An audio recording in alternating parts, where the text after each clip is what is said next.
Remember what we do? Simply this shaded area, find that area. It is 3 times 1. 3 is the height, 1 is the width. So 3 times 1, and then what I need to do is multiply by a moment arm. The moment arm, write it down. It's always, always, always the distance between the centroid of that shaded area measured to the neutral axis of the entire cross-section. All right? So that would be 4 inches. So the proper Q here is 3 times 1 times 4.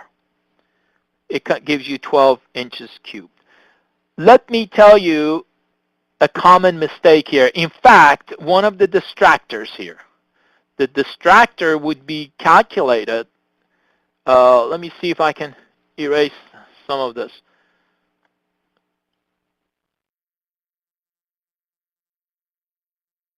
One of the distractors, this is how they would calculate it.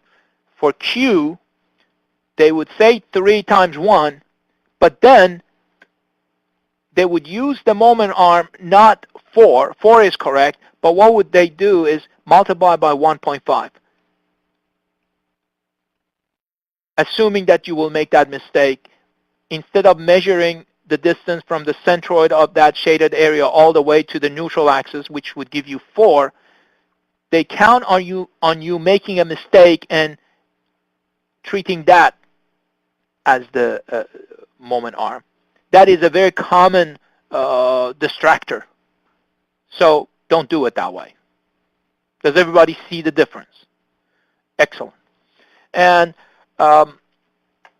these are the kinds of problems that I think you should spend some time making sure that you know how to do.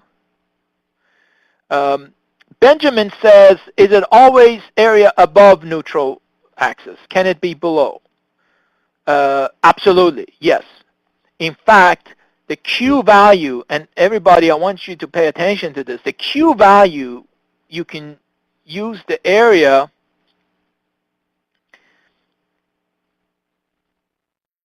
either above or below the area at the section that you're interested in. Here, I only said above because I didn't want to confuse you. But I can get the same Q value whether I use the area above or below. Now, if you don't have a whole lot of experience with this, listening to me, you may not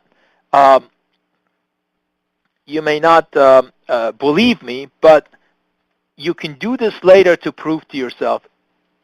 For example, here, instead of that yellow shaded area, if you use this red shaded area to find the Q, numerically you will get the same value. All right? I hope that that answers your question. Yeah, Mary, the shear would always be the absolute value we use.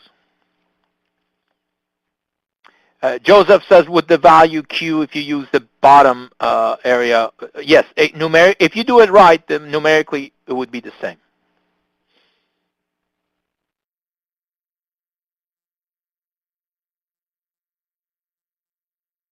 Guys, one of the problems that people have with the calculating Q, as I've demonstrated to you, if you understand how to do the calculation, it's not difficult.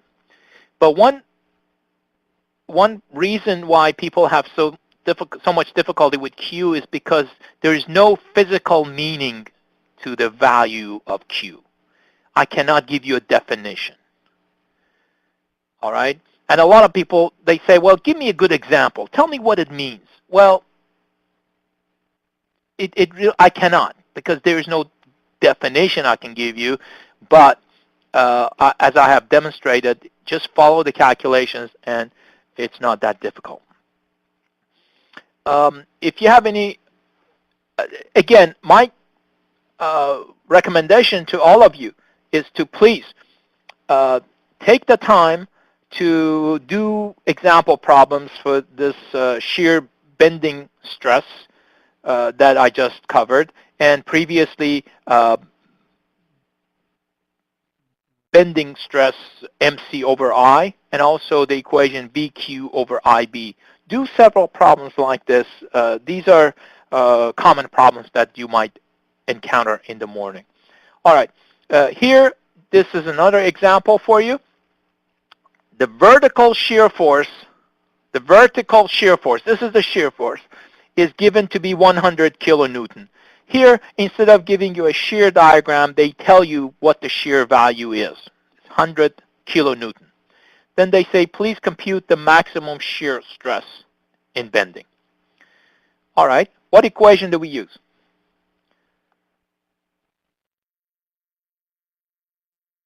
The equation would be, sure, the one we just covered.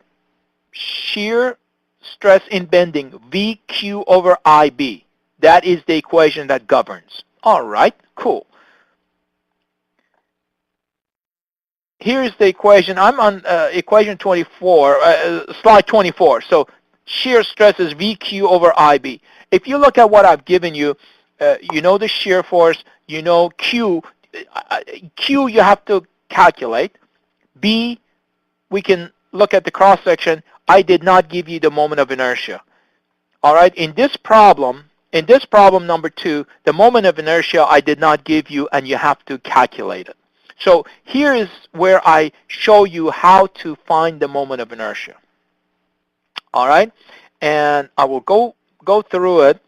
On slide 23, please pay attention in the very top. This is the general equation. It's the parallel axis theorem, but the parallel axis theorem we use to find the moment of inertia for common shapes. And this is something that you should really learn how to do. All right. So here, first you look and see the geometric shape. What does it look like? In this case, this is an I-beam, but that's a composite shape. Basically, think about it. There are 3 rectangles put together. All right, 3 rectangles put together. So we're going to look at each one separately. The very bottom I've called 1. The web is 2, and the top flange, or the top rectangle area, is 3. So let's find the moment of inertia of each one separately.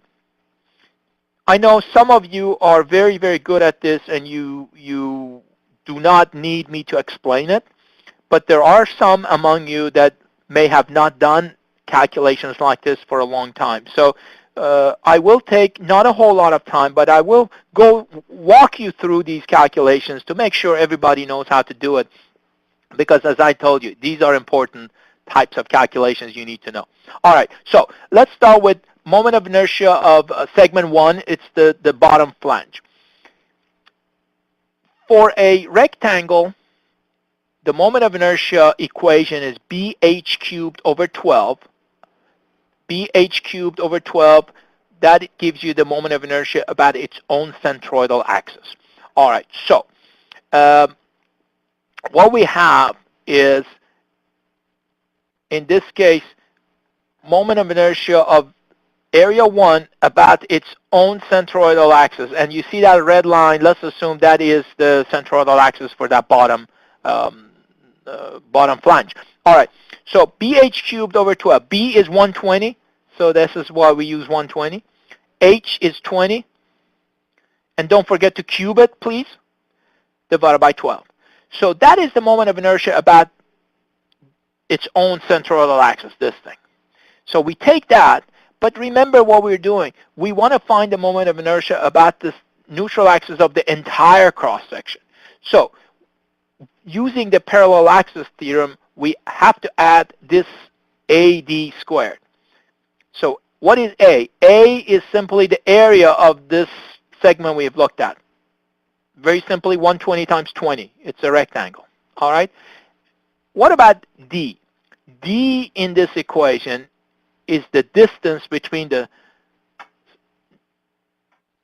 centroidal axis of segment 1 measured from the neutral axis of the composite section, the entire thing. All right? So D in this case would be 90. Does everybody see where I got the 90? That's basically 100 minus 10. All right. The one thing that would be very important is please don't forget to square it. One of the distractors will be calculated by omitting that square. All right. So please don't forget to square the value of 90. That's part of the equation. Anyway, you put all of that together, you get this very large number. It's a very large number because we're talking about millimeters here. Anyway, that's the moment of inertia of area 1. Then moment of inertia of area 2. Now tell me something. As you can see, BH cubed over 12, that's the only thing I used. I did not use AD squared. Why?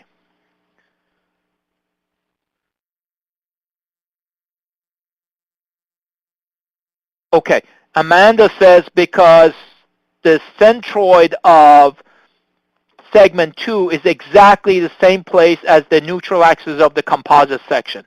And that's absolutely correct. In other words, Matthew and Mary are saying D is equal to 0. You guys are absolutely correct. All right? So since for the segment 2, D is essentially 0, that's why I didn't have AD squared. And then I have to find I3. Because this section is totally symmetrical, I3 comes out to be the same as the moment of inertia for 1, but the moment of inertia total it has to be the summation of all the 3 values. All right. Please make sure that you know how to do these kinds of problems. Now, once we have the moment of inertia in slide number 24, I have demonstrated to you how we can calculate Q. I'm going to leave this up to you. Please make sure that you know how to find the Q value. That's the Q associated with the neutral axis because they want the maximum shear stress. So you must recognize the moment of maximum shear stress is at the neutral axis, and knowing that, what would you use for I? I'm sorry, what would you use for B, the width? Well, at the neutral axis, the width is 20 millimeters, and that's what I used. I used 20 millimeters for B. All right, now let's move on. This here is a problem that I have provided the complete solution for you. It is for your learning pleasure. So I will leave it to you to calculate all the stresses that's asked for, and then once you do it on your own, then please compare your results with what I have provided you. One other thing, this problem requires drawing both the shear diagram and the moment diagram. That's another thing I want you to do. Do me a favor. Without looking at the shear diagram or the moment diagram, try to do it on your own based on the principles that I shared with you this past Tuesday. All right? This is really a good, excellent homework problem for you. However, the one problem here, one thing that I haven't given you is the location of the neutral axis. You see, the cross-section is a T-section. You see it on the right-hand side. But I did not tell you, I did not give you where the location of the neutral axis is. So this is where